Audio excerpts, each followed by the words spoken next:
Payot et la Fondation Payot pour la promotion de la lecture vous présente Marque-Page.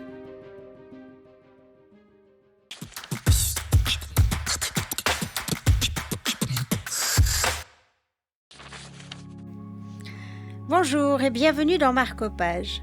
Aujourd'hui, Camille Gross de Payot Libraire, ici à Vevey, nous parle d'un livre qu'elle a particulièrement aimé. Il s'agit du rat qui rêvait d'aventure de Lara Houghton aux éditions Kimen.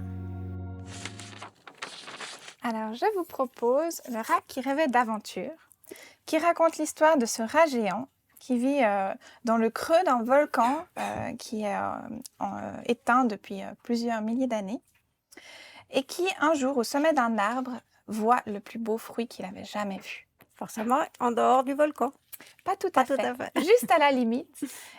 Mais de là, il voit tout ce qui s'étend autour du volcan, un univers qui jusqu'alors était inconnu. Et il se dit, mais là-bas, il doit y avoir des fruits encore plus beaux, des amis encore plus géniaux, et plein de choses que je dois découvrir. Donc, Fissa, par tous les petits méandres d'un cours d'eau qui sort du volcan, il va s'échapper du creux de ce volcan et aller à l'aventure. Ça se passe pas tout à fait comme il avait imaginé. Il va se perdre. Oui, c'est plus dur qu'il n'y paraît quand on n'a aucun soutien, qu'on ne comprend pas comment ça peut être aussi grand.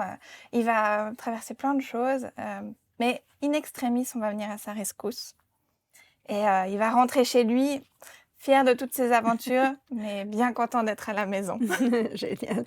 Un mot sur les illustrations. Moi, je trouve qu'elles ressemblent, on est dans un monde un peu au Douanier Rousseau, qui ressemble au Douanier Rousseau. Est-ce que c'est le cas? Oui, alors c'est foisonnant, plein de détails. On est dans la jungle.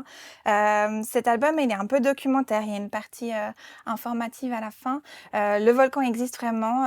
Il est en Papouasie-Nouvelle-Guinée. Okay. Voilà, c'est de ça que ça s'inspire. Magnifique. Ça a l'air d'être très beau. Merci beaucoup. Avec plaisir. C'est alors qu'il se figea. En contrebas, un incroyable paysage s'étirait à perte de vue. C'était un extrait du rat qui rêvait d'aventure pour Marque-Page. Quant à moi, je vous dis à très bientôt pour de nouvelles aventures littéraires.